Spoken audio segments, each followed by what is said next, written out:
अस्सलाम वालेकुम, नमस्कार, सत श्री अकाल एंड गुड इवनिंग। मैं हूं अर्ज़ू काज़मी और आप हमेशा की तरह से देख रहे हैं पॉइंट ऑफ व्यू। हमारे साथ हैं डॉक्टर अभिषेक मिश्रा जी, जो कि काफ़ी टाइम के बाद आए, लेकिन अच्छे बहुत लग रहे हैं क्योंकि आज शायद होली तो नहीं, होली तो 24th को है, लेकिन कलर खेल के आए हैं। और यकीनन मैं भी बड़ा इंतज़ार कर रही थी कि इस साल भी इंडियन एम्बेसी में जो है वो होली का फेस्टिवल होगा तो जाएंगे, जैसे हम लोग लास्ट ईयर भी गए थे और काफ़ी वहाँ पे कलर वगैरह खेला था। लेकिन इस बार शायद हो सकता है रमज़ान की वजह से उन लोगों ने फेस्टिवल नहीं रखा है, क्योंकि फिर ज़ाहिर है खाना-वाना भी होता है तो वो कैसे होगा। लेकिन फिर भी मैं रात को ज़रूर मैसेज करूँगी और अपने इंडियन एम्बेसी के जो फ्रेंड्स हैं उनसे पूछूँगी कि भाई क्या चल रहा है, कुछ कर भी रहे हैं या नहीं।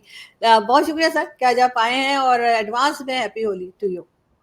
Thank you Arzoo ji. आपका चैनल आपका तो मतलब it's like a family to me, so thank you so much. मैंने कहा कि होली है तो हमारे यहाँ कहते हैं बुरा ना मानो होली है। सो पुरानी बातें भूलते हैं और आदमी जो है हाँ। एक एंजॉय करता है होली के सेलिब्रेशन को। तो बच्चे भी हमारे यहाँ आए दरवाजे पे और उन्होंने कहा कि सर आपको खेलना पड़ेगा, आप बिना होली खेले नहीं रह सकते। तो फिर होली भी खेली। और अब इट्स अ गुड थिंग। आपको भी रमजान की बहुत बहुत बधाइयाँ और अग्रिम में आपको ईद की भी बहुत बहुत बधाइयाँ। बहुत शुक्रिया। बल्कि मैंने तो कब से व्हाइट ड्रेस जो है वो नया लेकर रखा हुआ था कि मैंने कहा चलो होली पे पहन के जाएंगे, क्योंकि वो कलर जब खेलते हैं तो व्हाइट ड्रेस जो है उसमें भी मजा आता है। लेकिन खैर कोई बात नहीं, हम कुछ ना कुछ जुगाड़ लगा लेंगे और करेंगे तो सही क्योंकि हमने सेलिब्रेट तो करनी है। मैं, मेरे साथ जितने पाकिस्तानी जर्नलिस्ट जो हम इंडियन एम्बेसी जाया करते हैं, हम सबको बड़ा इंतजार था। बल्कि हम थोड़ा-सा परेशान भी थे कि वो असद तूर हमारे एक साथी जो हैं वो अरेस्ट हुए हुए थे, तो हम कह रहे थे यार असद नहीं आया तो फिर होली कैसे खेलेंगे? असद कहेगा अच्छा मैं अंदर था, ये होली खेल रहे थे। तो शुक्र है असद भी बाहर आ गए। तो अब मैं रात को ज़रूर पता करूँगी कि क्या है और क्या नहीं है, वो फिर बाहर आ अपने गए, आप उनको वापस से अंदर भेजने का जुगाड़ कर रही हैं, ऐसा नहीं, मत नहीं, नहीं, कीजिए। सर होली खेलने तो थोड़ी कोई अंदर जाता है। हमने तो लास्ट ईयर भी खूब खेली थी। तो हम आज आपसे जैसे बात करेंगे, यूक्रेन फॉरेन मिनिस्टर की बात करेंगे जो कि इंडिया में आए हैं, और उसके साथ-साथ जैसे मैंने कहा कि डेमोक्रेसी समिट जो है साउथ कोरिया में, वो कितनी इम्पोर्टेंट है। इन दोनों पे आप आपसे समझना चाहेंगे।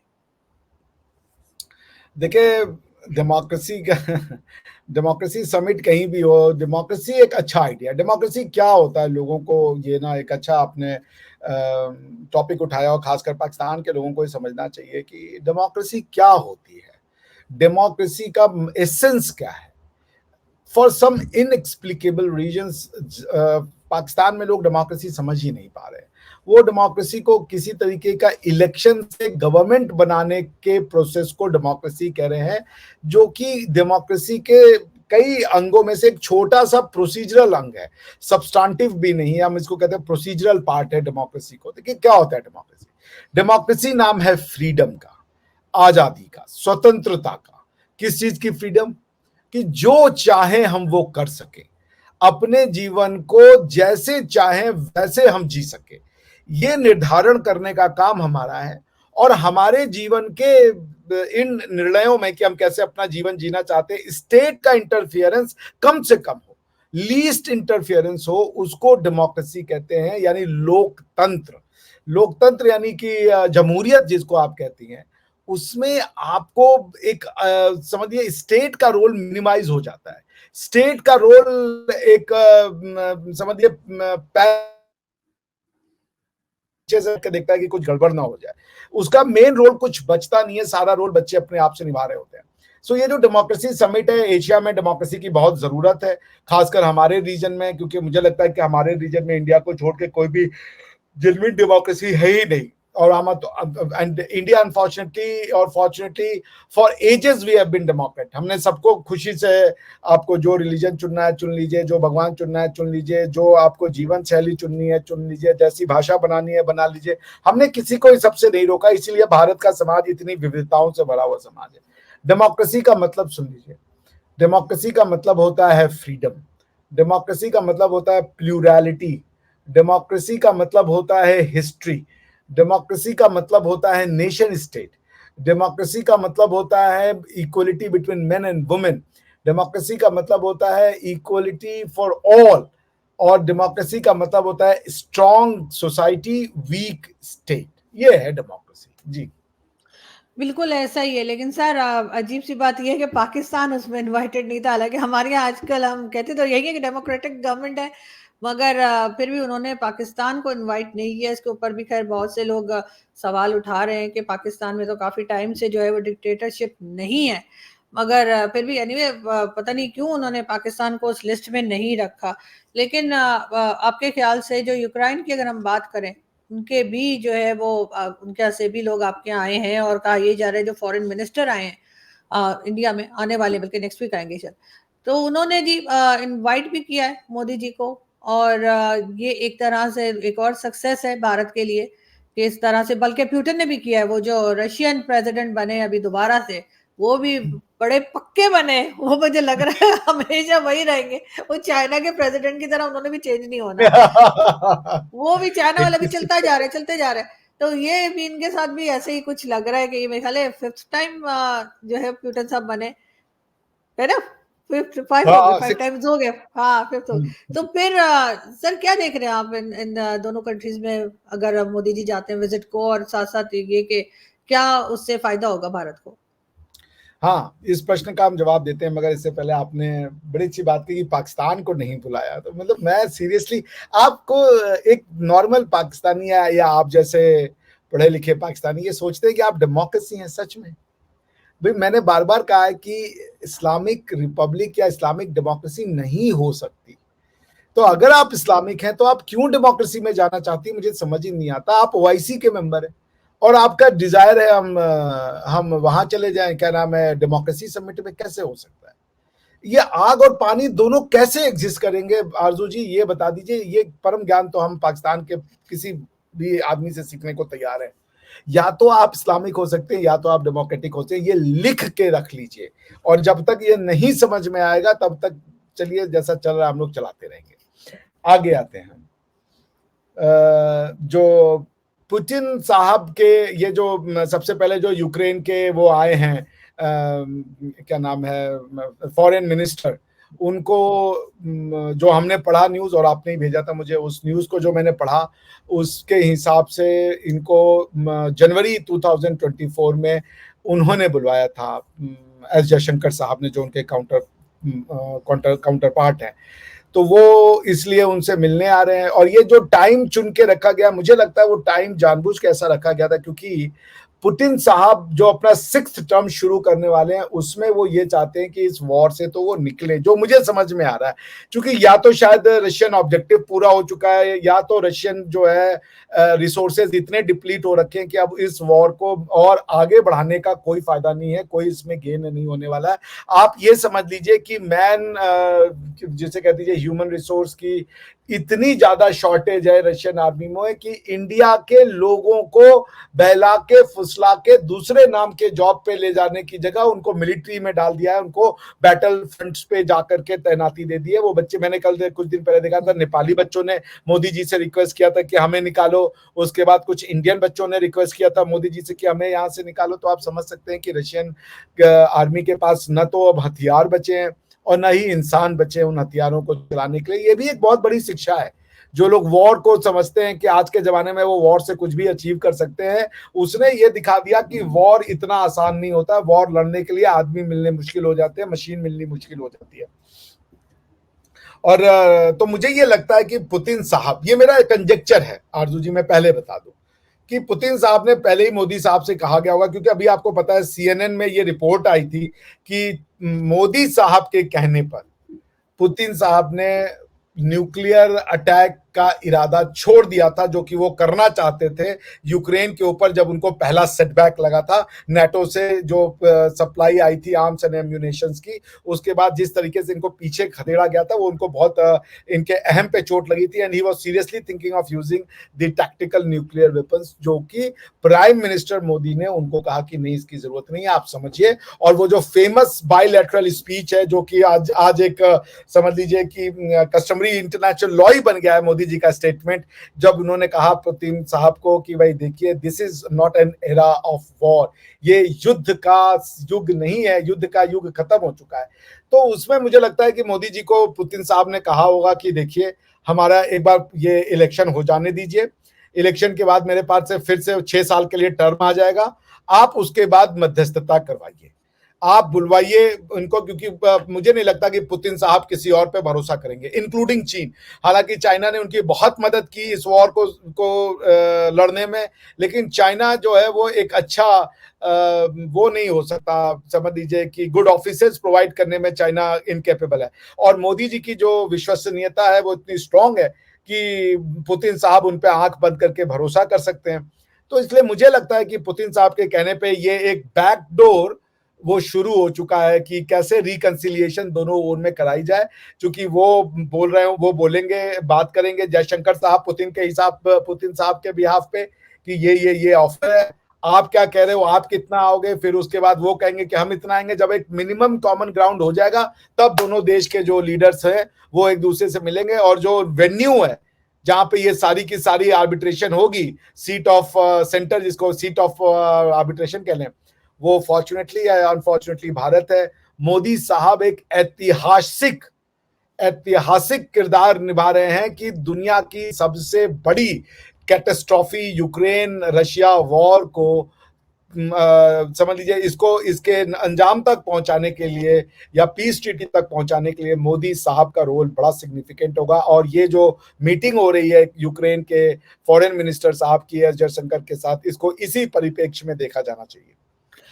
सर आपने कहा कि बल्कि मोदी जी ने कहा था बिल्कुल कि जी ये इस वक्त जो है वो वॉर क्या ज़माना नहीं है या उस नहीं होनी चाहिए, इस किस्म की बात की गई थी। लेकिन हम देखते हैं कि यूक्रेन रशिया भी लड़ते चले जा रहे हैं, ख़त्म ही नहीं हो रही कहानी इनकी। साथ साथ इसराइल और हमास या इसराइल और फ़लस्तीन की भी हो रही है। पाकिस्तान अफगानिस्तान में भी टेंशन बनी हुई है।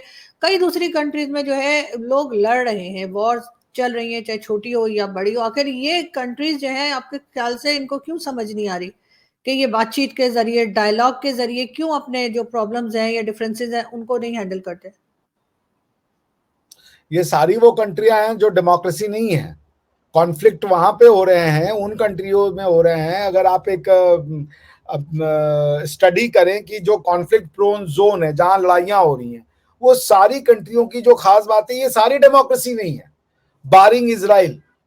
इसराइल को छोड़ के कोई भी ऐसी कंट्री जहां पे कि ये कॉन्फ्लिक्ट हो रहा है वो डेमोक्रेसी नहीं है। पाकिस्तान अफगानिस्तान में वॉर हो रहा है, क्या वो डेमोक्रेसी है? नहीं है। रशिया और यूक्रेन में लड़ाई हो रहा है, रशिया क्या डेमोक्रेसी है? शैम डेमोक्रेसी है। एवरीवन नोज कि पुतिन साहब इस बार 86 यानी 86.5% का वोट लेकर के वो प्रेसिडेंट बने। भैया इतना इतना वोट नहीं मिलता है किसी को, उनके अपोनेंट्स को 3-4% वोट मिला। ये कौन करता है ऐसे? ये क्या डेमोक्रेसी है? ये संभव ही नहीं है कि कोई 86% अप्रूवल रेट हो जाए, 60-70% हो जाए, वो लीडर फिनोमिना होता है जैसे प्रधानमंत्री मोदी जी हैं। तो मैं ये कहना चाह रहा था कि ये जो आप देख रही हैं कॉन्फ्लिक्ट हो रहा है, ये कॉन्फ्लिक्ट इसलिए होता है। कॉन्फ्लिक्ट क्यों होता है? देखिए वॉर क्या होता है आरजू जी, बहुत सिंपल भाषा में, जब आप कोई बात मनवाना चाहती हैं किसी से, या आपके बीच में विवाद चल रहा है और आप अपने विवाद को, अपनी बात को रख नहीं पाते, या आपका पक्ष जो है वो कमजोर है, तो आप ताकत का यूज करते हैं अपनी बात मनवाने के लिए, क्योंकि आपको पता है आपके पास कोई लॉजिक नहीं है या आपका तर्क बहुत कमजोर है। तो आप जब ये पता होता है कि तर्क से हम नहीं जीत सकते, और एक ही तरीका है जीतने का, वो है युद्ध या फोर्स या ताकत। ताकत जब भी आती है, अगर वो ताकत दो तरीके की होती है, फोर्स दो तरीके का होता है, एक होता है प्रोएक्टिव फोर्स और एक होता है डिफेंसिव फोर्स, जो सेल्फ डिफेंस में किया जाता है। तो ये सारी डेमोक्रेसी नहीं है, इनको आदत नहीं है अपनी बात सुनने के अलावा, ये सिर्फ अपने आप को सही समझती हैं, ये क्रिटिसिज्म सुनने के लिए आदी नहीं है, किसी भी तरीके का डिसेंट इनके यहाँ अलाउड नहीं है। तो these countries know only one thing कि अगर इन्होंने कुछ कह दिया और दूसरा बात नहीं मान रहा तो उसके ऊपर चढ़ाई कर दो। बिकॉज ओके सर, टेंशन तो सर, सॉरी आपकी बात करते, लेकिन टेंशन तो चाइना और भारत के बीच में भी रहता है। और हाँ, वहां पे भी लद्दाख में और कई जगह पे हमने देखा है कि कई बार झड़प भी हो जाती है, थोड़ा बहुत मतलब एक दूसरे के ऊपर अटैक भी होते हैं। तो चाइना डेमोक्रेसी कहाँ है? भारत तो अगर है ना, इंडिया अगर भारत को कहें। इंडिया तो इंडिया रेजिस्ट करता है, इसीलिए वो अटैक नहीं करते ना। वरना तो गलवान में जो हुआ था उसके ऊपर कोई और अगर डिक्टेटरशिप होता तो लड़ जाता। लेकिन हम लोग इसलिए नहीं लड़े क्योंकि यहाँ पे जनता को देखना पड़ता है कि भाई आप वॉर में जाएंगे, टैक्सेस लगेंगे, रेट ऑफ लाइफ हाई, मतलब लिविंग स्टैंडर्ड बहुत हाई हो जाएगा, बच्चों को, लोगों को खाना कैसे खिलाएंगे, गवर्नमेंट के हाथ पैर फूल जाते हैं। अब अगर कोई अकाउंटेबिलिटी गवर्नमेंट की है नहीं कि लोगों को भूखे मरना है, मरते रहो, हमारी अना का सवाल है, हम तो घुस जाएंगे जाकर के, तो लोग घुस जाएंगे।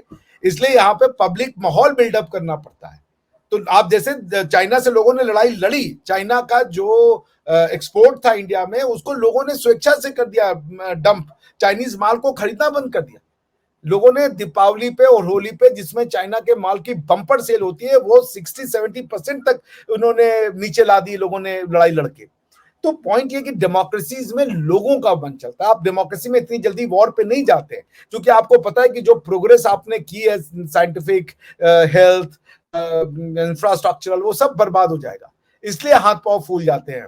और प्लस आपको जस्टिफाई करना पड़ता है कि why are you going to the war. अब चाइना का क्या है, चाइना को कोई जस्टिफिकेशन नहीं देना है, वो तो चढ़ा है, उनको लगा कि इंडिया दब जाएगा, इंडिया दबा नहीं, लोग प्रधानमंत्री के पीछे खड़े हो सर गए। चाइना का वही हाल है ना जो यहाँ पे टीटीपी का हाल है पाकिस्तान में, कि वो कहते हैं जी ये एरिया भी हमारा है और ये एरिया भी हमारा है। चाइना भी यही कहता रहता है ये एरिया हमारा है और ये एरिया भी हमारा है, दोनों एक जैसे नहीं बिहेव कर रहे। तो दोनों ही डेमोक्रेसी नहीं है। मैं क्या कह रहा हूं, यदि आप डेमोक्रेसी का मतलब क्या होता है, बात जैसे आपने कहा डिप्लोमेसी, टॉक, बातचीत, ये नहीं इन लोगों की आदत है, ये सिर्फ अपनी बात बोलते हैं। ये हमने बोल दिया मान लो, तुम बहस नहीं कर सकते, तुम डिबेट नहीं कर सकते, तुम क्वेश्चन नहीं उठा सकते, क्वेश्चन उठाओगे तो हम कह देंगे कि तुम तो ब्लास्फेमी कर रहे हो या ये कर रहे हो। सो ये माइंडसेट होता है कि द ओनली थिंग माई वे और हाईवे, माइट इज राइट, ताकत का दम है, हम तुमको कुचल देंगे बस।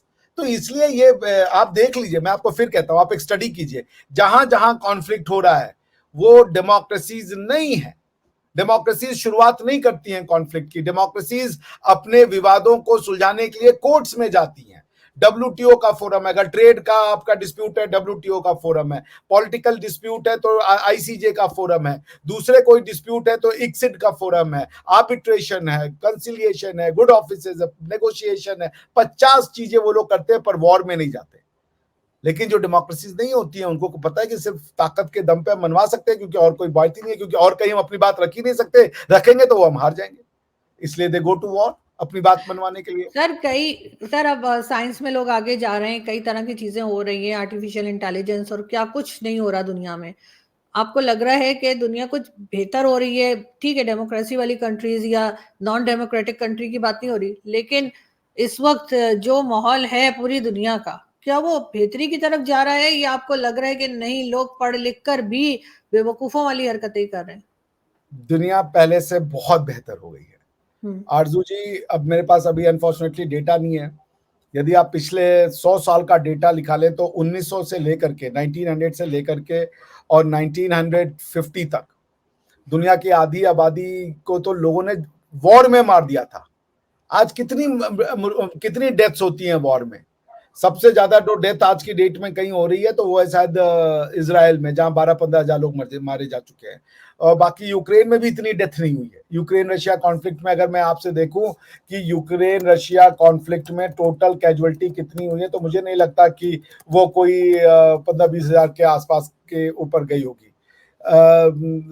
ये जो हमारे पास इस समय है रिपोर्ट स्टैटिस्टा का, उसके हिसाब से number of civilian casualties during the Ukraine war जो है वो है the office of the United nation commissioner for human rights verified A total of 30,400, यानी 30,457 लोग मारे जा चुके हैं during Russian invasion of Ukraine. Of them 19,875 people were reported to have been injured, यानी कैजुअलिटी में 30,457 कैजुअलिटी हुई है, जिसमें से कि 20 हजार लोग समझ लीजिए करीब करीब वो लोग घायल हुए हैं सिर्फ। तो यानी 10,000 लोगों की डेथ हुई है। ये जो पिछले 2 साल से ये वॉर चल रहा है, आप इसको ऐसे समझ लीजिए, तो कोई बहुत ज्यादा कैजुअलिटी नहीं हो रही है। लेकिन अगर आप 1900 से लेकर के 1950 तक का कैजुअलिटी देखेंगे तो अकेले रशिया में 30 मिलियन लोग मारे जा चुके थे, बहुत ज्यादा कैजुअलिटी हुई थी। The world has become a much much better place and the world will keep on becoming a better place. ये लोग जो आज से 50 साल पहले एक दूसरे को मार डालते थे, जो यूरोप 1919 में 1916 में लड़ाई पे गया और उसके मुश्किल से 20 साल के अंदर दोबारा लड़ाई में चला गया, दो वर्ल्ड वॉर 20 साल के अंतर में हो गया, वो यूरोप आज लड़ना नहीं चाहता। यूरोप खत्म होने को तैयार है, लेकिन यूरोप लड़ना नहीं चाहता। यूरोप ने रशियन यूक्रेन कॉन्फ्लिक्ट में नहीं इंटरफियरेंस किया, जबकि जो पहला वर्ल्ड वॉर हुआ था वो खाली इसलिए हुआ था कि सर्बिया के किंग की किसी ने हत्या कर दी थी और सारी की सारी कंट्रियां उसमें घुस पड़ी थी। ये क्यों हुआ ऐसा? क्योंकि डेमोक्रेसी है। और दूसरा, यूएन चार्टर का इसमें बहुत बड़ा रोल है। यूनाइटेड नेशन चार्टर ने जो प्रिंसिपल ऑफ यूएन चार्टर बनाए, उसके जो चौथा प्रिंसिपल है आर्टिकल 2 के अंदर में 1, 2, 3 है, उसमें है कि आपको अपने सारे डिस्प्यूट एमिकेबली रिजॉल्व करने पड़ेंगे। चौथा जो उन्होंने प्रिंसिपल बताया है वो ये है कि यूज ऑफ फोर्स यानी कि war is not a legitimate international relation policy. International relation में वॉर का स्थान खत्म हो चुका है। यदि आप वॉर करेंगे तो दुनिया आपके ऊपर मिलकर अटैक करेगी। इसलिए मैं आपसे ये कह रहा हूं कि दुनिया बेहतरी की तरफ जा रही है, बहुत बेहतरी की तरफ जा रही है। सिर्फ कुछ फ्लैश पॉइंट बचे हुए हैं, वो भी सॉर्ट आउट कर लिए जाएंगे। बिल्कुल ऐसा ही होना चाहिए सर, दुनिया बेहतरी की तरफ ही जाना चाहिए। लेकिन मैं आपकी बात नहीं मानूंगी कि पाकिस्तान डेमोक्रेटिक कंट्री नहीं है। हम डेमोक्रेटिक कंट्री में रहते हैं, आप माने या ना माने। बहुत शुक्रिया कि आपने आज ज्वाइन किया। Thank you so much. Thank you.